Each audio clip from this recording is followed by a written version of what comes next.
હાલ તો 2 ડાયમેન્શનની થિયરી જોઈ લઈએ. હાલો એમાં પહેલા વેક્ટર જોઈ લઈએ. વેક્ટરમાં હાલો હું તમને જે સૂત્ર કહું આરો લખતા જજો બધા. ઓકે,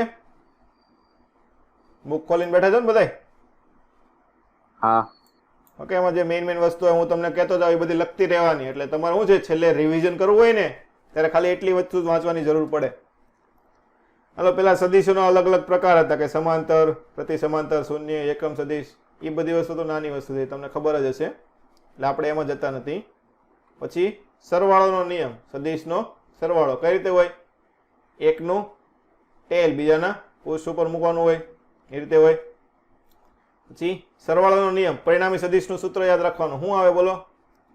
r બરાબર under root of a square plus b square plus 2ab cos theta.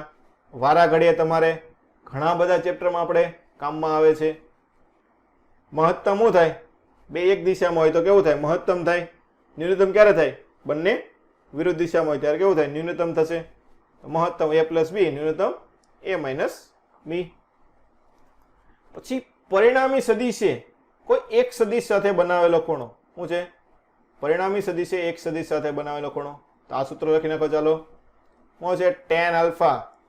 શું છે? જો અહીંયા તમને આપેલું છે આ એ સદિશ છે, એને પરિણામી સદિશ સાથે આલ્ફા ખૂણો બનાવેલો હોય તો tan આલ્ફાનું સૂત્ર થશે. શું થાય? જો tan થીટા શું થાય? સામેની બાજુ છેદમાં પાસેની બાજુ. તો અહીંયા જો આ બી સદિશ, અહીંયા બી સદિશ મૂકેલો હોય આ રીતનો, તો આનો પાસેનો ઘટક થાય ને. સોરી, અહીંયા થીટા ખૂણો છે તો થીટાનો હવે કેવો થાય? સામેનો ઘટક, તો બી સાઇન થીટા થશે. અને નીચેનો પાસેનો ઘટક તો બી કોસ થીટા થાય. તો tan આલ્ફા સામેની બાજુ છેદમાં પાસેની બાજુ, તો સામેની બાજુ શું આવી? B sine theta. નીચે પાસેની બાજુ a plus B cos theta થશે. ઓકે, આ રીતના દાખલા પણ પૂછાઈ શકે છે. છેલ્લું હાલો, બે અસમાન મૂલ્ય સદિશ કોઈથી 0 થઈ શકે નહીં. ત્રણ સમતલ્ય સદિશનું પરિણામી શૂન્ય થાય અને નો પણ થાય. શૂન્ય ક્યારે થાય? કે બે નું પરિણામી આ રીતનું હોય કે એનું પરિણામી ત્રીજા જેટલું થતું હોય તો 0 થાય, ન થતું હોય તો ન થાય. પણ ત્રણ અસમતલ્ય સદિશ હોય કે બે સદિશ આ સમતલમાં છે, ત્રીજો સદિશ આ સમતલમાં છે, તો એનું પરિણામી કોઈથી 0 થવાનું છે નહીં. બાદબાકીનું સેમ ટુ સેમ સૂત્ર છે, a square plus b square minus 2ab cos theta. એ તો તમને ખબર જ છે. ઘટકો x ઘટક y ઘટક આપણે લઈએ છીએ કે x i caret plus y j caret લખીએ છીએ. 3D આપણે એટલું બધું પૂછાતું નથી, પણ એમાં એક આ સૂત્ર છે શોર્ટકટ વાળું, ડાયરેક્શનલ કોસાઇન. શું છે? Direction cosine. શું લખાય? કે જે દિશાનો લેવો હોય કે આ દાખલા તરીકે આ સદિશ છે 3D માં આ રીતના હોવાનું છે, તો x અક્ષ સાથે કઈ ખૂણો બનાવે, y અક્ષ સાથે ખૂણો બનાવે, z અક્ષ સાથે કઈ ખૂણો બનાવવાનો છે, તો એની દિશાનો કોસાઇન ઘટક. કેવો ઘટક લેવાનો? કોસાઇન ઘટક. તો શું થાય? x દિશાનો લીધો હોય તો rx છેદમાં r લખવું પડે, y દિશાનો લીધો હોય તો ry છેદમાં y r લખવું પડે. તેના માટે શોર્ટકટ શું છે? cos square alpha plus cos square beta plus cos square gamma બરાબર કેટલું થશે? 1 થાય. શું થાય? 1. ઓકે, ચાલો સ્થાન સદિશ તો આપણને ખબર છે ને, બે આ રીતના આમ આપેલું હોય, આ x1 y1 z1 આ રીતનું આપેલું હોય, અને આ છે x2 y2 z2. તો આનો સદિશ શું લખીએ આપણે? કે x2 minus x1 i caret, y2 minus y1 j caret, z2 minus z1 k caret. આ રીતનું લખીએ. ઓકે, જે ખાસ સદિશોના ગુણાકાર, સદિશ ગુણાકાર અને અદિશ ગુણાકાર લગભગ મોટા ભાગના બધા જ ચેપ્ટરમાં આપણે યુઝ કરીએ છીએ. શું આવશે? પહેલો આપણે લઈએ અદિશ. અદિશ એટલે શું થાય? અદિશનો મતલબ શું થાય? બોલો હાલો પહેલા. અદિશનો મતલબ દિશા સમાન ન હોય. દિશા સમાન હોય નહીં એવું આવે. દિશા જ ન હોય પહેલી વસ્તુ. શું હોય? અદિશ એટલે શું થાય? ખાલી મૂલ્ય હોય, દિશા હોય ખાલી વેગ ઉપર આધાર રાખે, દિશા ઉપર નો આધાર રાખે. હું ખાલી મૂલ્ય હોય, દિશાની હોય જ નહીં. આધાર રાખવાની વાત ક્યાં આવી? દિશા હોય જ નહીં. કાર્ય હોય તો કાર્યની કઈ દિશા હોય કે આ દિશામાં કામ કર્યું કે ઓલી દિશામાં કામ કર્યું એવું થાય? ખાલી કામ કર્યું એવું કહેવાય ને. શું કહેવાય? કામ કર્યું કહેવાય, એની કઈ દિશા હોય નહીં. મતલબ સદિશનો અદિશ ગુણાકાર એટલે શું થયું? કે બે સદિશનો એ રીતે ગુણાકાર કરશો તો છેલ્લે ખાલી તમને મૂલ્ય મળશે, કઈ દિશા બિશા મળશે નહીં, એવી વસ્તુ. તો એના વડે દર્શાવાય ડોટ પ્રોડક્ટ કહેવાય. શું કહેવાય? Dot product. અહીં લખેલું છે ને ડોટ પ્રોડક્ટ કહેવાય. તો હું લખાય એ ડોટ બી. શું થશે? A B cos theta. શું થાય? A B cos theta. Okay, ચાલો, એ બી કોસ થીટા થઈ ગયું. પછી એની પ્રોપર્ટી કે કોસ થીટાનું મૂલ્ય ધન હોય ઋણ હોય એ પ્રમાણે બધી વસ્તુ છે. હાલો, પછી બીજી વસ્તુ, પોતાની આઈ ડોટ આઈ ને એક્સ શું છે? આ દિશા હોય અને બીજી આ દિશા, તો બંને વચ્ચેનો ખૂણો કેવો થાય? 0 થાય ને. શું થાય? 0. તો cos 0 1. તો શું થાય? આઈ ડોટ આઈ બરાબર 1 થાય, જે ડોટ જે બરાબર 1 થાય, કે ડોટ કે બરાબર 1 થાય. એકનો બીજાની દિશામાંનો ઘટક. આ રીતના અલગ અલગ દાખલા હોય કે એ સદિશ બી સદિશનો એ દિશા પરનો પ્રક્ષેપ ગોતો, કે બી સદિશનો એ દિશામાંનો ઘટક ગોતો, કે બી સદિશનો એ દિશામાંનો પડછાયો ગોતો. આ રીતના અલગ અલગ પ્રકારનો વર્ડ મૂકેલા હોય. તો શું થાય? આ રીતે તમારે દોર લેવાનું કે એ સદિશ બી સદિશ એનો આની પરનો પડછાયો એટલે આ એટલો થાય, રેડ કલરથી દર્શાવેલો છે એટલો. તો શું થાય? આનો પાસેનો ઘટક થશે ને બી કોસ થીટા થાય ને. શું થાય? B cos theta. તો આપણને ખબર છે એ ડોટ બી બરાબર એ બી કોસ થીટા. તો બી કોસ થીટા બરાબર શું થાય? એ ડોટ બી ભાગ્યા એ. ખબર પડી? તો એ રીતે તમે એક સદિશનો બીજા સદિશ પરનો પ્રક્ષેપ ગોતી શકો છો. ઉદાહરણ આપણને આપેલ છે કે કાર્ય, પાવર, ઉર્જા, સ્થિતિ ઉર્જા, આ બધી વસ્તુ શું છે? અદિશ ગુણાકાર મળે કે F dot S, F dot V, આ બધા આપણે દાખલા ગણી દીધા છે. એની પછી છે સદિશ ગુણાકાર. શું છે? સદિશ ગુણાકાર. શું થાય સદિશ ગુણાકાર? સી બરાબર એ ક્રોસ બી. બીજું શું કહેવાય? ક્રોસ પ્રોડક્ટ કહેવાય. હાલો, સદિશનો સદિશ ગુણાકાર એટલે જે મૂલ્ય આવશે એમાં તમારે સદિશ પણ આવશે, એટલે કે દિશા પણ આવશે. તો આમાં તમારે સદિશ ગુણાકાર કરો તો અંતિમમાં તમારે દિશા પણ લેવાની રહેશે. ખાલી મૂલ્ય સ્વરૂપે જોવા જઈએ તો શું આવશે? એ ક્રોસ બી બરાબર એ બી સાઇન થીટા લખાય. શું લખાય? એ બી સાઇન થીટા લખાશે.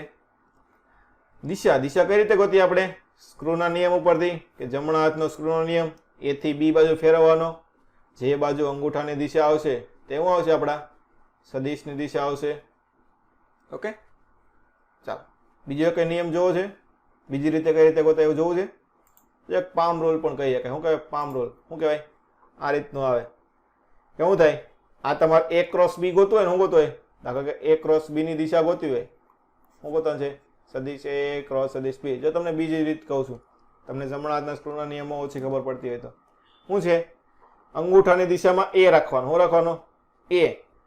પછી આંગળીને તમારે જ્યાં બી હોય એ બાજુ લઈ જવાની. શું છે? આ બાજુ બી હોય તો આ બાજુ, આમ હોય તો આમ, આમ હોય તો આમ. ઓકે, હવે અહીંયાથી જે બહાર આવતી દિશા હશે શું છે? હાથની બહાર આવતી જે દિશા હશે આ દિશા શું થશે? તમારે એ ક્રોસ બી ની દિશા થાય. શું થાય? એ ક્રોસ બી ની દિશા થશે. ઓકે, લખવું હોય તો લખી લો. ચાલો, આ તમારી રીતે એક રીતે આમ જોવા જઈએ તો હેલ્લી પડશે. મેગ્નેટિઝમ ને એવા બધામાં આપણે દિશા ગોતવાની વધારે આવે એમઈસી ચેપ્ટરમાં, તેમાં તમે આ રીતે કરશો તો તમને વધારે સહેલું પડશે. આ રીતમાં બધાને પહેલા ખબર પડી ગઈ કે હજી એક વખત કહો? સર ફરી પાછું કહો ને. શું છે? જો તમારે એ ક્રોસ બી ની દિશા ગોતવી હોય, શું ગોતવી હોય? એ ક્રોસ બી. તો શું કરવાનું? એની દિશામાં તમારે અંગૂઠો રાખવાનો, બી ની દિશામાં આંગળી ફેરવવાની. શું થાય? આપણે ઓલા શું થાય? આમ ફેરવવા જતા તો ફેરવવાનું નહીં. શું કરવાનું? આંગળી મૂકવાની. શું છે? આંગળી મૂકવાની. તો અહીંયા એ થશે, બી ની દિશામાં આંગળી મૂકવાની. જે કે બી આ બાજુ તો આમ આંગળી, આમ હોય તો આમ આંગળી રાખવાની, આમ હોય તો આમ આંગળી રાખવાની, એ નીચે હોય તો આમ રાખવાનું. ખબર પડી? એની દિશામાં અંગૂઠો, જે બી ની દિશા હોય એને શું કરવાનું? હાથ લઈ જવાનો, આંગળી છૂટી કરવાની. આ થઈ ગયું. એટલે આ ફિક્સ દિશા આપણે આવી ગઈ કે આ દિશામાં છે. તો હાથમાંથી બહાર આવતી કઈ લેવાની? હાથમાંથી બહાર આવતી દિશા જે હોય એ શું થશે? તમારે એ ક્રોસ બી ની દિશા થાય. શું થાય? એ ક્રોસ બી. આ વસ્તુ આપણે વધારે મેગ્નેટિઝમ એમઈસી જે ચેપ્ટર છે ને કે મેગ્નેટિક ઇફેક્ટ ઓફ કરંટ, એમાં આપણે આ વસ્તુ વધારે યુઝ કરવાના છીએ. કેમ કે એમાં બધી વસ્તુ આખા ચેપ્ટરમાં મોટા ભાગે શું આવશે? દિશા જ આવશે કે ક્રોસ ડોટ. યાદ છે ને બધાને? ક્રોસ ડોટ કોને કહેવાય? ઓકે, આપણે મેગ્નેટિઝમ MEC ભણશું ત્યારે જોશું ફરીથી. ઓકે, તો આમાં તમારે ખાસ દિશા લેવાની રહેશે. તો A ક્રોસ B નું તમારે ગોતવું હોય તો તમે ગોતો કઈ રીતે? તેના માટે તમારે માનાંક લેવાનો આવશે. શું આવશે? માનાંક. IJK લેવાનું. બીજામાં પહેલો સદિશ હોય તે લેવાના ઘટકો, નીચેના લાઈનમાં બીજા સદિશના ઘટકો લેવાના. આ રીતે તમે A ક્રોસ B ગોતી શકો છો. સાથે સાથે એની દિશા પણ એમાં આવી જશે. ચાલો એના એક્ઝામ્પલ કે ટોર્ક છે, કોણીય વેગમાન છે, વેગ છે, એ બધી વસ્તુ છે. પછી ઇલેક્ટ્રોસ્ટેટિક્સ માટે ટોર્ક જે આવે છે, મેગ્નેટિઝમ માટે કે ચુંબકીય ક્ષેત્રનું ટોર્ક લાગતું હોય કે M ક્રોસ B, એ બધી વસ્તુ છે. પછી ત્રિકોણ. ત્રિકોણનું ક્ષેત્રફળ જો તમારે સદિશ દ્વારા ગોતવું હોય તો A અને B સદિશ દ્વારા બનતા ત્રિકોણનું ક્ષેત્રફળ શું થશે? Half A cross B. ત્યાં તમારે શોર્ટકટ માટે દાખલા ઘણી વખત પૂછાય તો શું થાય? ત્રિકોણનું હાફ A ક્રોસ B. અને ચતુષ્કોણ શું હોય? સમાંતર બાજુ ચતુષ્કોણ હોય એનું ગોતવું હોય તો શું થાય? એને કરતા ડબલ ખાલી A ક્રોસ B આવશે. શું આવશે? ખાલી A ક્રોસ B થશે. જો હું તમને જે કહું છું એ બુકમાં લખતા જજો. બધી વસ્તુ લખો છો ને? હાલો, એની પછી છે લામીસ થિયરમ. આ પણ ઘણી વખતે તમારે દાખલા સહેલી રીતે ગણવો હોય તો યુઝ કરવા માટે આવે છે. ઓકે, શું આવશે કે કોઈ પણ દાખલા તરીકે ત્રણ સદિશ છે. શું છે? અહીં જો PQR આપણે દોરેલા છે તો આપણે એ જ લઈ લઈએ. PQR 3 સદિશ છે, તેમની વચ્ચેનો ખૂણો θ1, θ2 અને θ3 છે. ખાસ વસ્તુ, આ ત્રણેય સદિશ કેમાં હોવો જોઈએ? સમતુલન સ્થિતિમાં. કેમાં હોવો જોઈએ? સમતુલન સ્થિતિમાં. કે પદાર્થ ઉપર 3 બાજુથી બળ લગાડ્યા છે, ત્રણેય બળ માટે શું છે? સમતુલન સ્થિતિમાં છે. તો શું થશે? સમતુલન સ્થિતિમાં હોય ત્યારે સદિશ હોય તે સદિશ શું લેવાનો? દાખલા કે આ P સદિશ છે તો P સદિશ એના છેદમાં એની સામે જે ખૂણો બને, કે P ની સામે ખૂણો કયો બનશે? θ1, એનો સાઇન ઘટક. શું છે? એનો સાઇન ઘટક ત્રણેય માટે અચળ હોય. શું હોય? ત્રણેય માટે અચળ હોય. તો શું લખી શકો તમે? P ના છેદમાં sin θ1 is equal to Q ના છેદમાં sin θ3 પછી R ના છેદમાં sin θ2. આ રીતે લખી શકો. અહીંયા થોડુંક ઉલટું લખાઈ ગયેલું છે. શું છે? અહીંયા R છે એટલે અહીંયા θ3 આવશે, અહીંયા θ2 આવશે. શું લેવાનું? સદિશ એના છેદમાં એની સામે જે ખૂણો બનતો હોય એનો શું લેવાનો હોય છે? તમારે સાઇન ઘટક લેવાનો. લામી નામના વૈજ્ઞાનિકે કહેવાય હતું એટલે લામીસ થિયરમ કહેવાય છે એને. પછી સદિશોમાં સાપેક્ષ વેગ કઈ રીતે લેવાનો? શું થાય? સાપેક્ષ વેગ આપણને ખબર છે, વિરુદ્ધ દિશામાં હોય તો સરવાળો, એક દિશામાં હોય તો બાદબાકી. તો સરવાળો બાદબાકી કરવાનો. અને સદિશોના સરવાળા બાદબાકી માટેનું સૂત્ર આપણે હમણાં જોઈ લીધું. શું હોય? √a² + b² + 2ab cos θ. બાદબાકી હોય તો -2ab cos θ લેવાનું થશે. ઓકે, મહત્તમ ન્યૂનતમ એ તો આપણને ખબર જ છે. પછી આપણે જે દાખલા પૂછાય છે તે શું હોય? કે નદીમાંથી પ્રવાહ વહેતો હોય, હોડી હોય, કે લઘુત્તમ અંતરે સામેની બાજુ જવું છે, કે લઘુત્તમ સમયમાં સામેની બાજુ જવું છે. તેના માટેના બધા સેટઅપ આપણે જોયા હતા. ઓકે, આ વસ્તુ હતી આપણે વેક્ટરની. ચાલો એની પછી આપણે પ્રોજેક્ટાઇલ મોશનમાં જઈએ. એમાં જઈએ પ્રોજેક્ટાઇલ મોશનમાં. ચાલો, પ્રોજેક્ટાઇલ મોશન એટલે શું છે? ક્રિકેટ રમતા હોય ને, શું હોય? દડો આવે તો આમ મારો તો શું જાય? આમ કરીને આમ થઈને ઉપરથી નીચે પડે. તો આ જે ગતિ થઈ એ કેવી કહેવાય? પ્રક્ષિપ્ત ગતિ કહેવાય. કેવી કહેવાય? પ્રક્ષિપ્ત ગતિ. ઇંગ્લિશમાં કહેવાય પ્રોજેક્ટાઇલ મોશન. આપણે બે પ્રકારની આવે છે નીટ માટે, કે સમક્ષિતિજ પ્રક્ષિપ્ત ગતિ, જ્યાં જો ક્રિકેટના દડા મારે છે એ છે. બીજી વસ્તુ કે ઉપરથી કોઈ વસ્તુ જતી હોય એમાંથી શું થાય? વસ્તુ પડે. શું થાય? વસ્તુ પડે તો અહીંથી આમ સીધી તો નીચે આવવાની નથી. શું છે? અહીંથી આમ થઈને આમ આવે ને, આવું આવે. શું થાય? આપણે જે ફાઇટર પ્લેન હોય એ શું કરતા હોય? નીચે જે વસ્તુ હોય એના પર પાડવાનું હોય તો શું કરે? કે વસ્તુથી થોડુંક દૂર હોય ત્યારે જ મૂકી દે. શું થાય? વસ્તુથી દૂર હોય ત્યારે જ મૂકી દે. એમાં બધું એને કેલ્ક્યુલેશન પ્લેનમાં મૂકેલું જ હોય કે અહીંયા ખબર પડી જાય કે એટલે દૂર હોય તો અહીંથી આ રીતે મૂકવાનું એમ. તો એ રીતે મૂકે એટલે ડાયરેક્ટ નીચે જે ટેન્ક બેંક હોય એના ઉપર પડે એટલે એ ફૂટી જાય. ચાલો, સમક્ષિતિજ પ્રક્ષિપ્ત ગતિ જોઈએ. તો શું છે? 1D ના જે સૂત્ર હતા એના ઉપરથી આપણે તારવેલું છે. તો ખાસ ગતિપથનું સમીકરણ તમારે યાદ રાખવાનું રહેશે. ચાલો લખો. શું આવશે ગતિપથનું સમીકરણ? y બરાબર x tan થીટા. પહેલી વસ્તુ શું જોવાનું કે કોઈ પદાર્થને u વેગથી સમક્ષિતિજ સાથે થીટા કોણે ફેંકેલો છે. આ આપણી પરિસ્થિતિ છે. તો કોઈ પણ બિંદુ આગળ આપણે યામ ગોતતો હોય તો x અને y યામ થશે. તો શું થશે? ગતિપથનું સમીકરણ y બરાબર x tan theta minus half gx square છેદમાં u square cos square theta. શું થાય? x tan theta minus half gx square છેદમાં u square cos square theta. તો આ સમીકરણ x માઇનસ bx સ્ક્વેર જેવું થાય, જે પરવલયનું સમીકરણ છે. એટલે આપણે જે પ્રક્ષિપ્ત ગતિ આવે છે એનો શેપ કેવો હશે? પરવલય જેવો હશે. કેવો હશે? પરવલય જેવો હશે. આ સૂત્ર તમારે ખાસ યાદ રાખવાનું છે. હાલો, એમાં પછી વેગમાં થતો ફેરફાર. ઘણી વખત, મોટાભાગની વખત આપણે દાખલા જે હોય છે એમાં હોય છે તમને મહત્તમ ઊંચાઈ પૂછે. શું થાય? મહત્તમ ઊંચાઈ. તો ચલો, આ પદાર્થ છે, અહીંથી મેં ફેંકો તો આમ ગતિ કરતો છે, આમ ધીમે ધીમે હું આમ નીચે આવવા કરે ને તો મહત્તમ ઊંચાઈ શું થાય? આમ સીધો થઈ જાય. શું થાય? આ રીતનો થશે ને, સીધે સીધો. તો વેગનો ખાલી કેવો ઘટક મળે બોલો? મહત્તમ ઊંચાઈએ કયો ઘટક મળશે? ખાલી બોલો. x ઘટક. સમક્ષિતિજ ઘટક. x ઘટક કેવો નહીં, આપણે શું યાદ રાખવાનું? સમક્ષિતિજ ઘટક. એ રીતનું યાદ રાખવાનું. શું યાદ રાખવાનું? સમક્ષિતિજ ઘટક મળે. સમક્ષિતિજ ઘટક શું હોય? u cos theta. કેટલો હોય? u cos theta. એટલે ઉપરના બિંદુએ વેગ સૌથી કેવો હશે? ઓછો હશે. અહીંયા શિરોલંબ ઘટક શું થશે? 0 થાય. એટલે જ મહત્તમ ઊંચાઈનું પોઈન્ટ કહેવાય કે ઉપરની દિશામાં હવે કઈ વેગ વધ્યો નથી. ઉપરની દિશામાં વેગ ન હોય તો ઉપરની દિશામાં ગતિ કરવાનો છે નહીં. ખબર પડી? તો આમાં ઘણી વખત દાખલા પૂછાય કે મહત્તમ ઊંચાઈ ગતિ ઉર્જા કેટલી હોય, મહત્તમ ઊંચાઈ વેગ કેટલો હોય. ગતિ ઉર્જા શું થાય? Half mv square.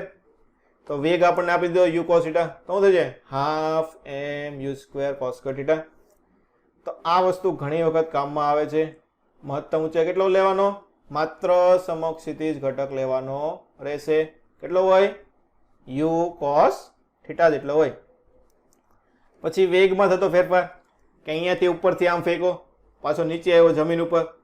તો ફેંકો ત્યાંથી અને જમીન ઉપર આવ્યો ત્યાંથી, બંને વચ્ચે વેગનો થતો ફેરફાર. તો શું થાય? ડેલ્ટા u બરાબર u2 માઇનસ u1. શું થાય? u2 minus u1. તો અંતિમ વેગ, હાલો ઉપર તરફ ફેંકો. દાખલા કે શરૂઆતમાં દિશા ધન લીધી તો ઉપર તરફ શું આવશે? ધન કે u cos theta plus u sin theta. નીચે તરફ આવે તો ઋણ. તો જો આના બે ઘટક પડે ને, ઉપર નીચે. જો અહીં દર્શાવેલા છે, એક રેડ વડે અને એક ગ્રીન વડે. ચાલો, કયો ઘટક? જો આ એક ગ્રીન વાળો ઉપરનો ઘટક અને આ નીચેનો ઘટક, આ બંને કેવા થાય? સરખા જોવાના છે. એટલે શું થાય? કેન્સલ થઈ જશે. તો વચ્ચે કયો?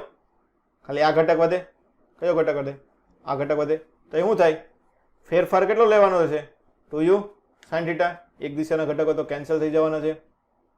એટલે ઉપર અને નીચે બે વિરુદ્ધ વધ્યા તો શું થશે? સરવાળો થાય ને. માઇનસ છે વચ્ચે. શું છે? માઇનસ છે. તો શું થશે? સરવાળો થશે. તો શું છે? 2u sin theta.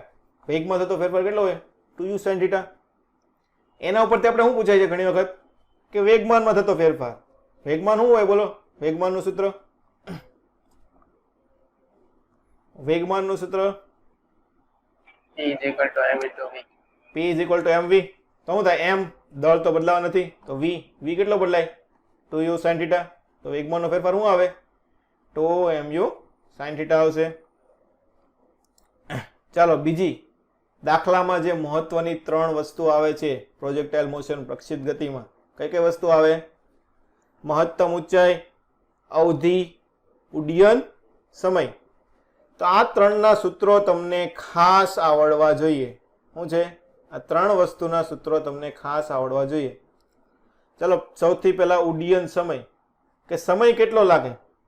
તો નીચેથી ઉપર જવા માટે, કે જ્યાંથી આપણે ફેંકો છે ત્યાંથી મહત્તમ ઊંચાઈ જવા માટે લાગતો સમય કેટલો આવશે? 2u sin theta by g. શું થાય? 2u sin theta by g. ચલો, આપણને ખબર છે નીચેથી ઉપર ગયો હોય કે ઉપરથી નીચે આવ્યો હોય, બંનેનો સમય કેવો હોય? સરખો હોવાનો છે. બંને ગતિ કેવી છે? સરખી હોય છે, જે આપણે 1D માં પણ વારાઘડીયાના દાખલા જોઈએ છીએ.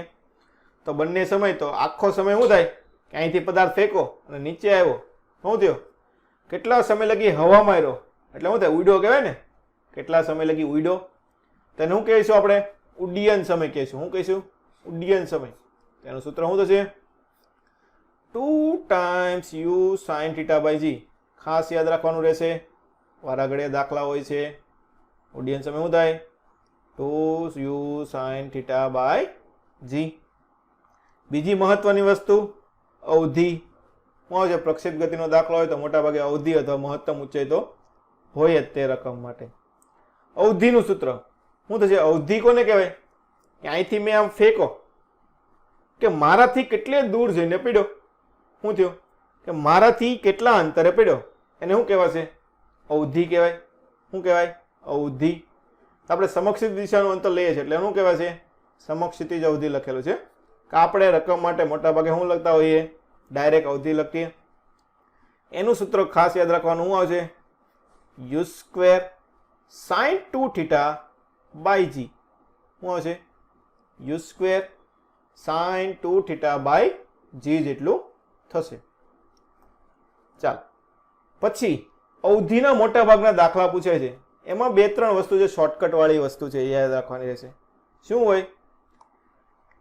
કે થીટા ખૂણે અને 90 - θ. જો આની ઉપરથી નીટ JEE માં લાટ બધી વખત દાખલા આવી ગયેલા છે. થીટા ખૂણે અને 90 - θ ખૂણે અવધિ કેવી હશે? સમાન હોય. કેવી હોય? સરખી. કે 30 ના ખૂણે ફેંકી હોય અને 60 ના ખૂણે. દાખલા શું હોય? આ રીતના હોય કે પહેલા તમે 30 ના ખૂણે પદાર્થ ફેંકો છે ત્યારે અવધિ r મળે છે, પછી કે 60 ના ખૂણે ફેંકો ત્યારે કંઈક r' મળે છે. તો બંને અવધિનો ગુણોત્તર કેટલો હોય અથવા તો બાદબાકી કેટલી હોય એ રીતના દાખલા પૂછે. ગુણોત્તર કેટલો હોય? 1 હોય ને? કેટલો હોય? 1 હોય. બીજી વસ્તુ એના ઉપરથી બીજી વસ્તુ તારવેલી છે કે 45 પ્લસ આલ્ફા અને 45 માઇનસ આલ્ફા. તો આની ઉપરથી વસ્તુ આવેલી છે કે 45 પ્લસ આલ્ફા અને 45 માઇનસ આલ્ફા ખૂણે કેવી હોય? અવધિ સમાન હોય. સેમ ટુ સેમ ઉપર જે હતું એનું એ જ લોજિક આમાં યુઝ કરવાનું છે. હવે તો મહત્તમ અવધિ પછી શું આવશે? મહત્તમ કેટલાના ખૂણે હોય? 45 ના ખૂણે. કે તમે અહીંથી 45 ના ખૂણે ફેંકો તો સૌથી તમે દૂર ફેંકી શકો છો.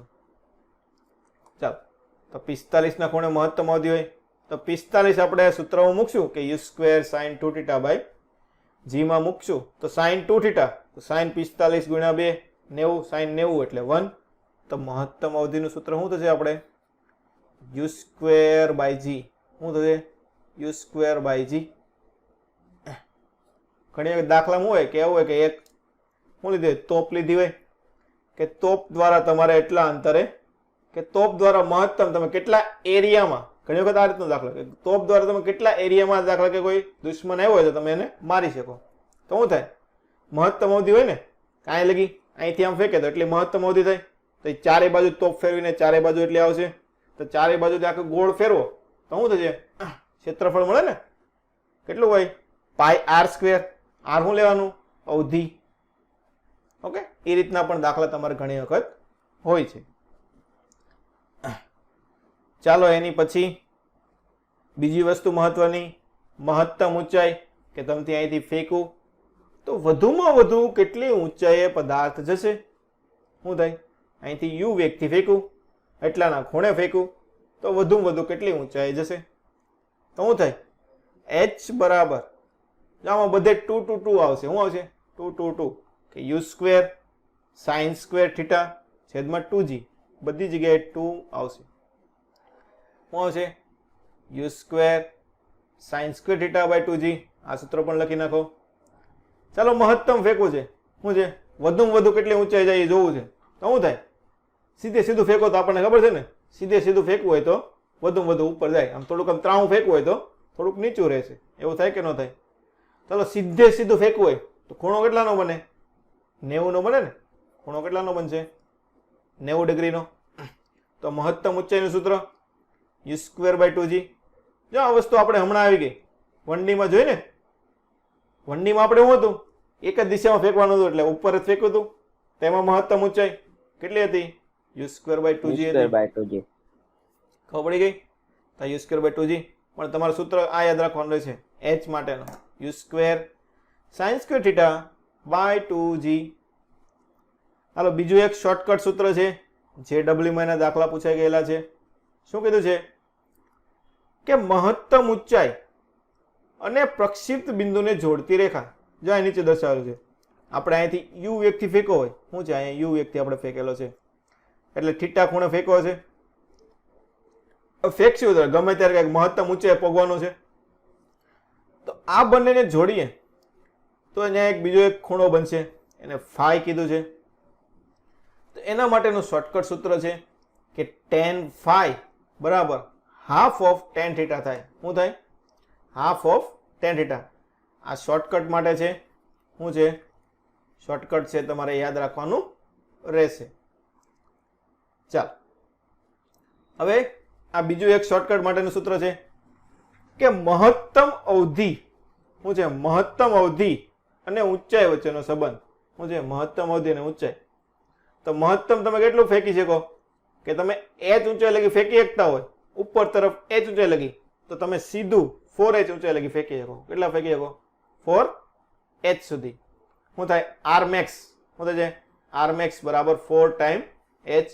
અહીંયા આપણે તારવેલું જ છે. શું છે? મહત્તમ ફેંકવું છે સીધે સીધું, એટલે ખૂણો 45 નો રાખવો પડે. એ આપણે h માં મૂકી દીધો, એટલે શું આવ્યું આપણું સૂત્ર? r max by 4. એટલે r max તમને એમ કીધું હોય કે 50 સેન્ટીમીટર 5 મીટર લગી મહત્તમ ઊંચાઈ લગી ફેંકી શકો છો. સોરી, મહત્તમ ઊંચાઈ લગી નહીં, કે 5 સેન્ટીમીટર લગી તમે ઊંચાઈ સુધી ફેંકી શકો છો. તો કેટલા સેન્ટીમીટર સુધી તમે સીધામાં ફેંકી શકો? તો કેટલું આવશે? 5 ચોક 20 ડાયરેક્ટ. હવે બીજું સૂત્ર છે, આમાં બંને મહત્તમ છે. શું છે? બંને મહત્તમ. કે કોઈ પદાર્થ છે એને તમે 5 મીટર મહત્તમ ઊંચાઈ સુધી ફેંકી શકો, એટલે આમ સીધો ફેંકવો છે. તો એને તમે સીધો કે સમક્ષિતિજ અવધિ તમે મહત્તમ કેટલી કરી શકો? તો એનો સૂત્ર છે r બરાબર 4h cot થીટા. શું છે? આ વારાઘડે તમારા દાખલામાં કામમાં આવે છે. શું આવશે? r બરાબર 4h cot થીટા થાય. જો આ સૂત્ર પણ r max બરાબર 4h, એ તમે આમાં પણ યુઝ કરી શકો કે cot 45 બરાબર શું થાય? 1 થાય. r બરાબર r max થઈ ગયું 45, એટલે તો r max બરાબર શું થઈ ગયું? 4h થઈ ગયું. ઓકે, તો આ સૂત્ર તમારે ખાસ શોર્ટકટ માટે યાદ રાખવાનું છે. શું છે? કે h ઊંચાઈ તમે થીટા ખૂણે ફેંકી શકતા હોય તો r કેટલું તમને મળશે. પછી પ્રક્ષિપ્ત પદાર્થની ઊર્જા, આમાં મેં તમને જે કીધું એ શું આવશે? ગતિ ઊર્જા ઘટે. આપણને ખબર છે, આમ નીચેથી આમ ફેંકો હોય પદાર્થ, તો જેમ જેમ ઉપર જાય એમ વેગ શું થાય? ઘટતો જાય.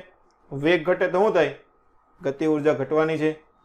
એટલે ઉપર ગયો તો નીચેથી અંતર વધ્યું, તો અંતર વધે એટલે શું થાય? સ્થિતિ ઊર્જા વધે. શું થાય? ગતિ ઊર્જા ઘટે, સ્થિતિ ઊર્જા વધે. પણ આપણને ખબર છે કુલ ઊર્જા કેવી રહેતી હોય? અચળ જ રહેતી હોય. કુલ ઊર્જા શું હોય? ગતિ ઊર્જા પ્લસ સ્થિતિ ઊર્જા. ચલો, ગતિ ઊર્જા હાફ mv સ્ક્વેર, યુ વેગથી ફેંકો હોય તો હાફ mu સ્ક્વેર. મેં તમને કીધું એ ક્યાં પૂછે તમને મોટા ભાગે? મહત્તમ ઊંચાઈ પહોંચે તો શું થાય? Half mu square cos square theta. મહત્તમ ઊંચાઈ ગતિ ઊર્જા કેટલી હોય? k cos સ્ક્વેર થીટા જેટલી હોય. કેટલી હોય? k cos સ્ક્વેર થીટા, જે મેં તમને હમણાં પહેલા કીધું હતું. ચાલો, એની પછી મહત્તમ સ્થિતિ ઊર્જા, એ તો આપણને ખબર છે mgh. શું થાય? mgh. એ પ્રમાણે મૂકશો તો શું આવશે? k કા sin સ્ક્વેર થીટા થશે. એ આપણે એટલી બધી યુઝમાં છે નહીં. બીજી વસ્તુ, જો આ વસ્તુ તમારે MCQ માટે કે ઘણી બીજી વસ્તુ માટે કામમાં આવશે. શું છે? કઈ વસ્તુ અચળ હોય, કઈ વસ્તુ બદલાય, એ વસ્તુ. પ્રક્ષિપ્ત ગતિ કરે જ્યારે શું કરે? પ્રક્ષિપ્ત ગતિ, તો વેગનો સમક્ષિતિજ ઘટક કે સમક્ષિતિજ દિશાનો જે ઘટક આવે, કયો આવે? u cos θ આવે ને? કયો આવે? u cos θ. પછી પ્રવેગ, ગુરુત્વ પ્રવેગ g, કુલ ઊર્જા, એટલી વસ્તુ બદલાય નહીં. શું છે? વેગનો સમક્ષિતિજ ઘટક, ગુરુત્વ પ્રવેગ અને કુલ ઊર્જા, આ ત્રણ વસ્તુ પ્રક્ષિપ્ત ગતિમાં બદલાશે નહીં. પછી વેગમાન. વેગમાન તો વેગ ઉપર આધાર રાખે. ભલે સમક્ષિતિજ ઘટક નથી બદલાતો, પણ શિરોલંબ ઘટક તો ઉપર જાય તો ઘટે છે ને? શું થાય? ઉપર જાય તો ઘટે છે. એટલે વેગમાન બદલાય, ઝડપ પણ બદલાય. વેગનો શિરોલંબ ઘટક એ પણ આપણે જોયું બદલાશે. ગતિ ઊર્જા પણ બદલાય ને, કે ગતિ ઊર્જા તો વેગ ઉપર આધાર રાખે, વેગ બદલાય તો ગતિ ઉર્જા બદલાવાની છે, આ બધું બદલાશે. પછી વેગ, ગતિ ઉર્જા પ્રક્ષિપ્ત બિંદુએ કેવી હોય? મહત્તમ હોય, કે યુ વેગથી ફેંકો એટલે યુ હોય. પછી શું થાય? જેમ જેમ ઉપર જાય શું થાય? સ્થિતિ ઉર્જા વધે.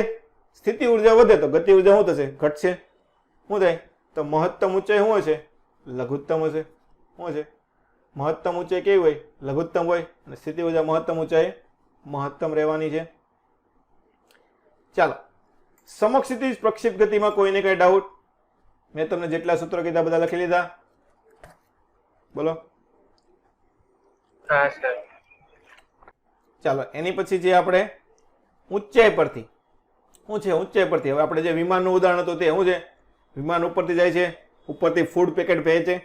એવા દાખલા હોય ને ઘણી વખત કે વિમાન જાય છે, ફૂડ પેકેટ મોકલે તો કેટલી ઊંચાઈ નીચે આમ પડશે અને કેટલું આગળ પડશે, એ બે વસ્તુ ગોતવાની હોય. એના માટે આપણે સમક્ષિતિજ પ્રક્ષિપ્ત ગતિનો ઉપયોગ કરીએ છીએ. ઓકે, આપણે એટલી બધી પોપ્યુલર નથી કેમ કે આપણે શું કરીએ છીએ? 1D ના સૂત્ર મૂકીને દાખલા ગણી લઈએ છીએ કે x બરાબર ut અને હાફ હોય તો આવું ઊંચાઈ હોય તો હાફ at². આ રીતે મૂકીને આપણે મોટાભાગના દાખલા ગણી લઈએ છીએ. એટલે આના સૂત્ર યાદ ન આવે તો તમારે એ રીતે સૂત્રો અહીંયા જે તારવેલા છે એ રીતે તમારે યાદ કરવાના રહેશે. તેના માટે ઉડ્ડયન સમયનું સૂત્ર છે √2h/g. શું છે? √2h/g થશે. આમાંથી અવધિ વાળા ઘડી હોય છે. શું છે? અવધિનું સૂત્ર ઘણી વખત ઘણી જગ્યાએ પૂછેલું હોય છે. તો અવધિનું સૂત્ર શું થશે? r બરાબર u √2h/g. શું થશે? v × t થાય ને, તો t નું સૂત્ર અહીં મૂકી દીધું છે. r બરાબર √u × √2h/g જેટલું થાય. ઓકે, ચાલો, આ વસ્તુ હતી આપણે પ્રક્ષિપ્ત ગતિની થિયરી. હવે સર્ક્યુલર મોશનની થિયરી જોઈએ. જો સર્ક્યુલર મોશનમાં પણ વારાઘડીએ દાખલા પૂછાય છે. આ તમારા અહીંયા અને રોટેશનલ મોશન બંને જગ્યાએ કામમાં આવે છે. ચાલો, એમાં બે પ્રકારની ગતિ આવશે વર્તુળમય ગતિમાં. એક તો નિયમિત વર્તુળમય ગતિ, બીજી કઈ થશે? અનિયમિત વર્તુળમય ગતિ. નિયમિત વર્તુળમય ગતિના તમને ખબર જ છે, વારાઘડીએ દાખલા હોય છે. શું હોય નિયમિત વર્તુળમય ગતિમાં? ઝડપ સમાન હોય. શું હોય? ઝડપ સમાન હોય. એટલે શું થાય? પણ જો વેગ સમાન ન હોય. કેમ? કેમ કે એની દિશા બદલાતી હોય. જો અહીંયા આ ઉપરની દિશામાં આમ છે, અહીંયા પછી આ દિશામાં આમ હશે, અહીંયા નીચેની દિશામાં આમ. તો વેગમાં તમે સદિશ રાશિ છે એટલે દિશા લેવાની, એટલે વેગ બદલાતો કહેવાય. પણ એની ઝડપ કેવી હોય? મૂલ્ય કેવું હોય? અચળ હોય. એને કેવી કહેવાય? નિયમિત વર્તુળમય ગતિ કહેવાય. તો એમાં સ્થાનાંતરનું અને વેગનું શોર્ટકટ સૂત્ર કે થીટા સ્થાનાંતર કર્યું હોય તો કેટલો વેગનો ફેરફાર થશે અથવા તો સ્થાનાંતર કેટલું આવશે. તો જો બંને સૂત્ર એક જ સરખા છે. ડેલ્ટા આર બરાબર શું લખાય? 2r sin θ/2. અને એ જ રીતે ડેલ્ટા વી કીધું હોય તો શું લખાય? 2v sin θ/2. ઓકે, અહીંયા આપણે આખું સૂત્ર તારવેલું છે. તમારે પછી સમય મળે ત્યારે ફરી એક વખત જોઈ લેવાનું. પછી કોણીય સ્થાનાંતર, કોણીય વેગ કોને કહેવાય, એ બધી વસ્તુ આપેલી છે. એ તો તમને બધાને ખબર જ છે, એટલે આપણે એમાં ટાઈમ વેસ્ટ કરતા નથી. આવર્તકાળ આવૃત્તિ કોને કહેવાય, કોણીય પ્રવેગ કોને કહેવાય, એ વસ્તુ આવી ગઈ. હાલો, બીજી વસ્તુ નિયમિત વર્તુળમય ગતિ છે. શું છે નિયમિત વર્તુળમય ગતિ? એટલે ઓમેગા કેવો છે? અચળ. કેવું થાય ને કે 5 સેકન્ડમાં એક વર્તુળ પૂરું કરતો તો બીજી 5 સેકન્ડમાં પાછું વર્તુળ પાછું કરે. તો ઓમેગામાં કોઈ ફેરફાર થવાનો છે નહીં. ઓમેગામાં ફેરફાર ન થાય તો કોણીય પ્રવેગ આલ્ફા d⍵/dt એ કેવો આવશે? 0 આવશે. એટલે નિયમિત વર્તુળમય ગતિ જે હશે એમાં ઓમેગા અચળ હોવાથી તમારો આલ્ફાનું મૂલ્ય કેવું આવશે? 0 આવશે. પણ અનિયમિત ગતિ હોય એમાં આલ્ફાનું મૂલ્ય 0 હોય નહીં. ચાલો, હવે બીજી વસ્તુ, નિયમિત વર્તુળમય ગતિ કરે ત્યારે જે પ્રવેગ ઉત્પન્ન થાય એને શું કહેવાશે? કેન્દ્રગામી પ્રવેગ. શું કહેવાય? કેન્દ્રગામી પ્રવેગ. સૂત્ર શું આવે? v²/r. તમારે ઘણા બધા ચેપ્ટરમાં આ યુઝ કરવાનું આવે છે. v²/r અથવા r omega mr omega square અથવા v ઓમેગા, તમે જે લખો તે અલગ અલગ રીતે બધાય અહીં આપેલા જ છે મૂલ્યો. કેન્દ્રગામી બળ શું થાય? કેન્દ્રગામી બળ ખાસ યાદ રાખવાનું કે નિયમિત વર્તુળમય ગતિમાં પ્રવેગ અને વેગ વચ્ચેનો ખૂણો કેવો છે? 90 ડિગ્રી છે. આ મેં તમને 1D માં સમજાવ્યું હતું ને કઈ રીતે 90 ડિગ્રી હોય, કે બંને એકબીજાને લંબ હોય એના કારણે. તો જે દિશામાં પ્રવેગ હોય એ દિશામાં શું લાગે? બળ લાગે. તો અહીંયા બળ અને સ્થાનાંતર વચ્ચેનો ખૂણો પણ કેવો હશે? 90 ડિગ્રી. કાર્યનું સૂત્ર શું આવે છે? એફ ડોટ ડી અથવા તો એફ ડી કોસ થીટા. ચલો કોસ થીટા એફ અને ડી વચ્ચેનો ખૂણો. તો એફ અને ડી કેવો ખૂણો છે? 90 ડિગ્રી. તો કોસ 90 નું મૂલ્ય 0 થાય. તો ખાસ યાદ રાખવાનું, કેન્દ્રગામી બળ દ્વારા જે કાર્ય થતું હશે તે હંમેશા કેવું હશે? 0 હશે. આના દાખલા પણ ઘણી વખત તમને પૂછાઈ ગયેલા છે. કેન્દ્રગામી બળ દ્વારા થતું કાર્ય કેવું હોય? 0 હોય. કેટલું હોય? 0 હોય. કેમ? કેમ કે બળ અને સ્થાનાંતર વચ્ચેનો ખૂણો કેવો છે? 90 ડિગ્રીનો છે. અનિયમિત વર્તુળની ગતિ, તો મેં તમને જેમ 1D માં કીધું હતું, અનિયમિત વર્તુળની ગતિ હોય તો શું આવશે? 2 ઘટકો પડશે. કયા આવે? કયા કયા 2 ઘટકો આવે બોલો પ્રવેગના? સ્પર્શીય અને રેખા. સ્પર્શીય અને કેન્દ્રગામી. શું આવશે? 2 ઘટક આવે ને. આ જે એની દિશામાં હોય એને કયો ઘટક કહેવાય? સ્પર્શીય ઘટક. અને કેન્દ્ર તરફનો હોય એને શું કહેવાય? કેન્દ્રગામી ઘટક. તો કુલ પ્રવેગ શું લખાશે? √AC² plus AT². એનું બંનેનો પરિણામી જે થાય એને આપણે કુલ પ્રવેગ કહીએ. સ્પર્શીય ઘટક અને કેન્દ્રગામી ઘટક. તો એના સૂત્ર છે આલ્ફા ક્રોસ આર અને આલ્ફા બરાબર A બરાબર AC બરાબર ઓમેગા ક્રોસ V. છે અહીંયા આપ્યું છે કે AC અને AT શું હોય તો કઈ રીતની ગતિ દર્શાવે એમ કે બંને 0 હોય, કેન્દ્રગામી ઘટક 0 હોય ને ઓલો પણ 0 હોય તો કુલ પ્રવેગ પણ 0 થવાનો છે. પ્રવેગ 0 હોય તો ગતિ કેવી હોય? અચળ વેગી ગતિ કહીએ ને એ રીતનું અહીંયા કોષ્ટક આપેલું છે કે અલગ અલગ કોણ 0 નો 0 હોય તો એના ઉપરથી કઈ ગતિ થાય. કેન્દ્રગામી બળ mv²/r એ પણ આપણને ખબર છે. ચાલો એની પછી જે આપણે 1D ના જે સૂત્રો જોયા હતા રેખીય ગતિ માટે, એના સૂત્રો તમે ચાક ગતિ માટે યુઝ કરી શકો છો કે v બરાબર u પ્લસ at હોય તો હું લખી કહું ઓમેગા બરાબર ω0 પ્લસ આલ્ફા ટી. આ બધી વસ્તુ આપણે રોટેશનલ મોશનમાં ઘણી વખત કરી ને કે જે સૂત્ર આપણે રેખીય ગતિમાં આવે એને આપણે રોટેશનલના પદમાં રોટેશનલ મોશનના સૂત્ર તરીકે લઈએ છીએ. ચાલો પછી આ એક ખાસ ઇમ્પોર્ટન્ટ ટોપિક આવ્યો છે, શિરોલંબ વર્તુળમાં ગતિ. શું છે? શિરોલંબ વર્તુળમાં ગતિ એટલે આમાં શું હોય કે એક દોરી લેવાની. નાના હતો તો એ બધા તમે બધા કરેલું જ છે કે દોરી લ્યો, વાંહે પથ્થર બાંધી દો, પછી આમ ગોળ ગોળ ગોળ ગોળ ફેરવો. તો એ શું થાય? ગોળ ગોળ ફરવો તો શું થાય? આમ વર્તુળમાં આમ ગોળ ગોળ ગોળ ગોળ ફરતો હશે. તો એને કેવી ગતિ કહેવાય? શિરોલંબ વર્તુળમાં ગતિ કહેવાય. શું કહેવાય? શિરોલંબ વર્તુળમાં ગતિ. તો એના માટે વેગનું સૂત્ર છે શું આવશે? √u² - 2gl બ્રેકેટમાં 1 - cos θ. નીટમાં દાખલા પૂછાઈ ગયેલા છે ઘણી વખત. ઓકે ચાલો, તો એમાં જો અલગ અલગ બિંદુએ કેટલો વેગ હોય એ તમારે ખાસ યાદ રાખવાનું રહેશે કે નીટમાં ઘણી વખત 2-3 વખત દાખલા પૂછે કે શું હોય કે નીચેના બિંદુએ તમે કેટલો વેગ આપો, કે નીચેના બિંદુએ તમે u કેટલો આપશો તો એક સર્કલ પૂરું કરીએ કે 2-3 વખત દાખલા પૂછાઈ ગયા. શું છે? નીચેના બિંદુએ તમે કેટલો વેગ આપો તો એક સર્કલ પૂરું કરીએ કે. તો કેટલો વેગ હોય બોલો? √5gl. શું આવશે? √5gl કરતા વધારે લેવાનો અથવા √5gl હોય તો શું થાય? મહત્તમ ઉપર લગી પહોંચી શકે એમ.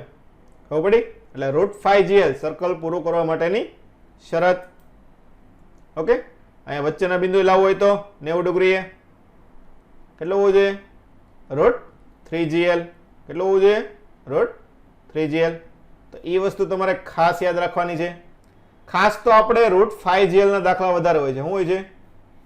એક પરિભ્રમણ પૂરું કરવું હોય તો મિનિમમ વેગ તમારે નીચેના બિંદુએ કેટલો આપવો પડે? √5gl.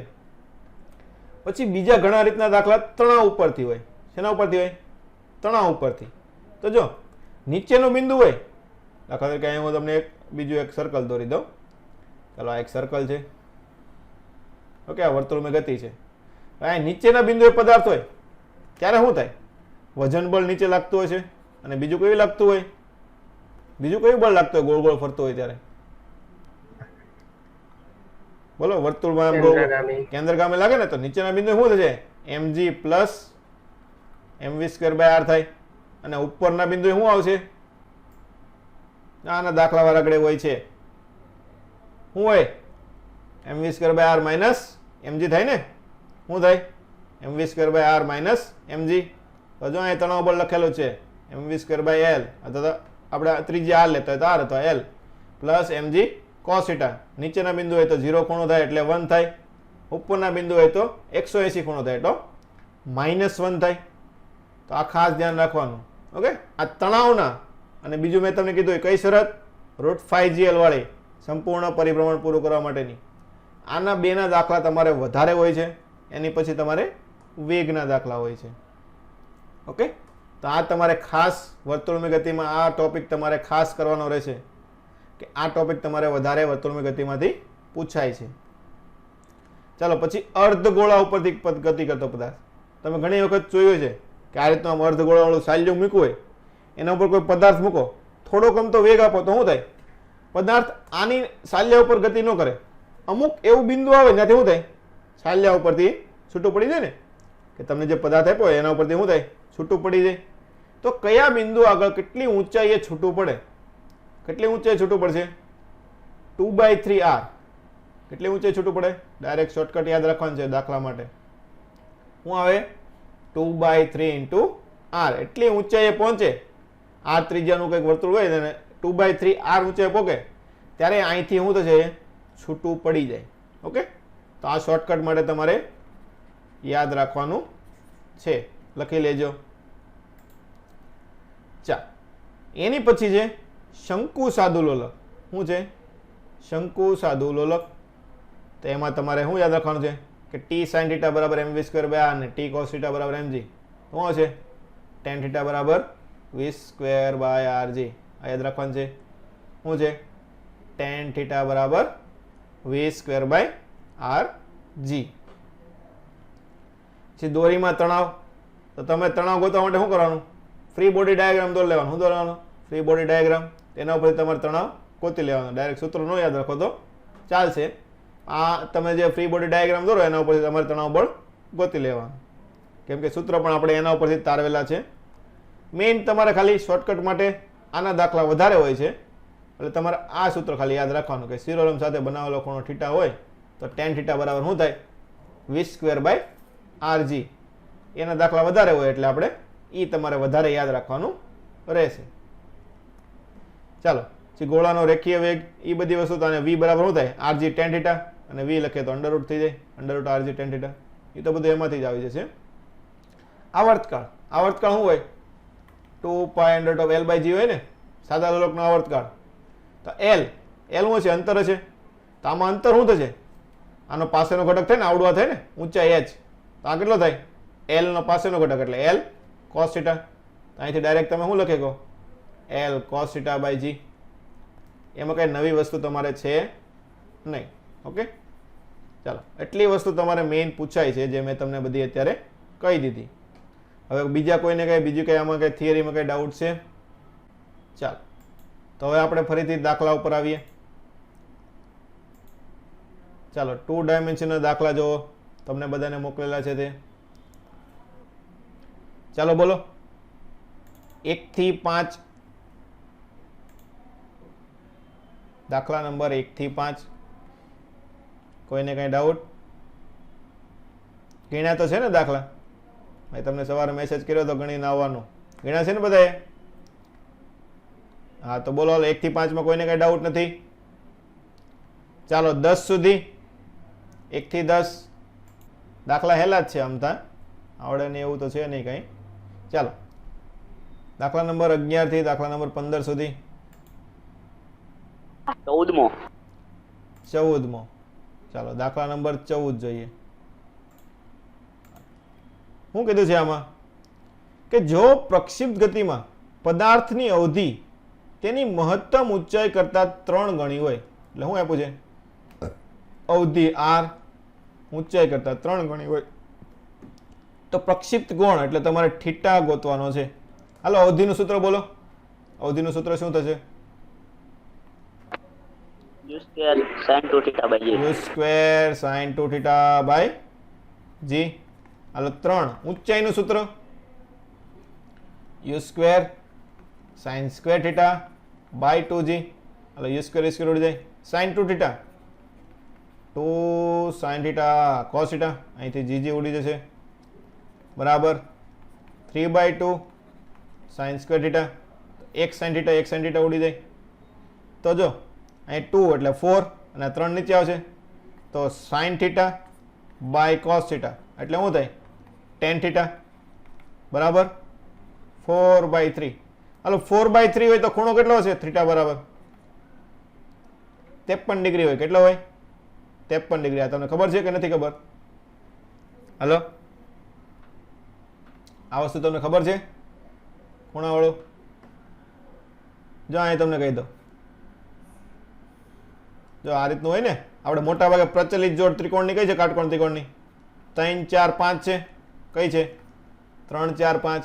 તો જો 3 4 5 હોય ને તો 3 આ ખૂણો કેટલો છે 37 ડિગ્રીનો છે. કેટલો છે? આપણે મોટા ભાગે આને 37 ડિગ્રી લઈએ, એકચ્યુઅલમાં 36.2 ડિગ્રી હોય પણ આપણે લગભગ 37 જેવો લઈએ. અને આ ખૂણો કેટલો છે 53 ડિગ્રી લઈએ. કેટલો લઈએ છીએ આપણે?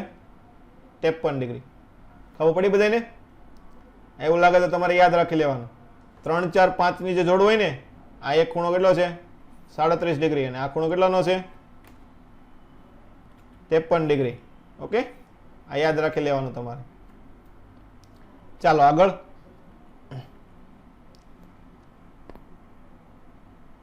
વીસ સુધી, દાખલા નંબર 20 સુધી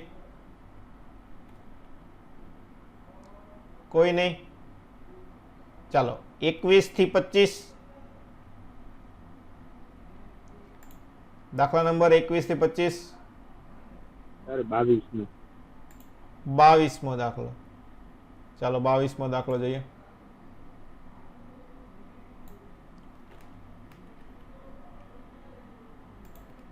બાવીસમા દાખલામાં આપણને શું કીધું છે કે એક પ્રક્ષેપિત પદાર્થ બે પ્રક્ષેપણ કોણ માટે સમાન વિસ્તાર r ધરાવે છે.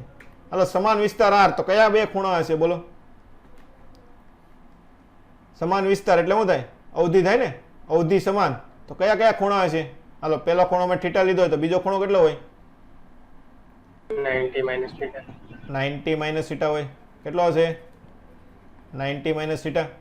તો એના માટે ઉડ્ડયન સમય T1 અને T2 હોય તો T1 T2 નો ગુણાકાર કોના સમપ્રમાણમાં છે? હાલો, ઉડ્ડયન સમયનું સૂત્ર બોલો. 2u sin theta by g. 2u sin theta by g થાય. હાલો, તો T1 અને T2 લખો. હાલો, તો T1 બરાબર શું લખાય? 2u. પેલું T1 અને 2u sin theta by g લખીએ તો T2 બરાબર શું થાય? 2u sin, આમાં બીજાનો ખૂણો 90 માઇનસ થીટા બાય g થાય. આવું થાય તો શું થશે? 2u cos theta by g. હવે આપણને શું કરવાનું કીધું? બંનેનો ગુણાકાર કરવાનો. શું કરવાનો? ગુણાકાર. તો T1 ઇન્ટુ T2 કરો તો પેલું છે 2u sin theta by g into 2u cos theta by g. તો શું થશે? ગુણાકાર કરો તો 4 અને 2 sin થીટા cos થીટા તો sin 2 થીટા થાય ને, તો 2 times u square sin 2 theta by g square. આવું લખીએ કે ન લખીએ કે? હલો, હલો, આપણે હવે કોના સ્વરૂપમાં લાવવાનું છે એને? અવધિના સ્વરૂપમાં લાવવાનું છે ને? કોના સ્વરૂપમાં લાવવાનું છે? અવધિના સ્વરૂપમાં. ચાલો, અવધિનું સૂત્ર શું થાય? અવધિનું સૂત્ર r બરાબર u square sin 2 theta 0 by g. u square sin 2 theta by g. તો આને અવધિના સ્વરૂપમાં લખો તો T1 ઇન્ટુ T2 બરાબર શું થાય? અહીં 2, આ એક g હશે એટલે 2r બાય g લખીએ કો. શું લખીએ કો? 2r બાય g લખીએ કો ને. તો સમપ્રમાણતા કીધું છે એટલે T1 ઇન્ટુ T2 કોના સમપ્રમાણમાં હોય? અવધિ r ના સમપ્રમાણમાં હોય. ખબર પડી બધાને? શું છે? T1 T2 નો ગુણાકાર r ના સમપ્રમાણમાં થશે. ચાલો, એની પછી બોલો. 25. ચાલો, દાખલા નંબર 25 જોઈ નાખીએ. 25માં એક છેલ્લો દાખલો જોઈ લઈએ. શું કીધું છે? x એકમ સમાન મૂલ્યના અને એકબીજા સાથે 45ના ખૂણે રહેલા બે સદિશોનો પરિણામી સદિશ √2 + √2 એકમ હોય તો x નું મૂલ્ય કેટલું હશે? ચાલો પરિણામી સદિશનું સૂત્ર બોલો. Under root of a square plus b square a 2ab square plus b square plus 2ab cos theta. શું કીધું છે? x મૂલ્યના સમાન એટલે બંને x x હશે. રિઝલ્ટન્ટ આપણને અહીં આપેલું છે, જો શું છે? Under root of 2 plus route 2 બરાબર under root of x square plus 2x into x cos. ચલો બંને વચ્ચેનો ખૂણો અહીં આપી દીધો છે 45 ડિગ્રી, તો cos 45. હા તો શું થશે? અંડર રૂટ ઓફ જો x સ્ક્વેર તો બધામાંથી x સ્ક્વેર કોમન બહાર આવી જશે. x સ્ક્વેર બહાર આવે તો શું હશે? x. તો અહીં અંદર શું છે? અહીંયા 1 પ્લસ 1 પ્લસ અહીંયા 2 cos 45 1 અપોન રૂટ 2. તો આ 2 વાર ઉડાડ શું હશે? રૂટ 2. તો અહીં અંદર શું વધ્યો હવે?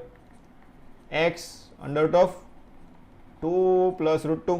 અહીંયા under root of 2 plus route 2 આવડી જાય. x બરાબર કેટલો આવશે? 1 આવે. કેટલો આવે? x નું મૂલ્ય કેટલું હશે? 1 હશે. કેટલો હશે? 1.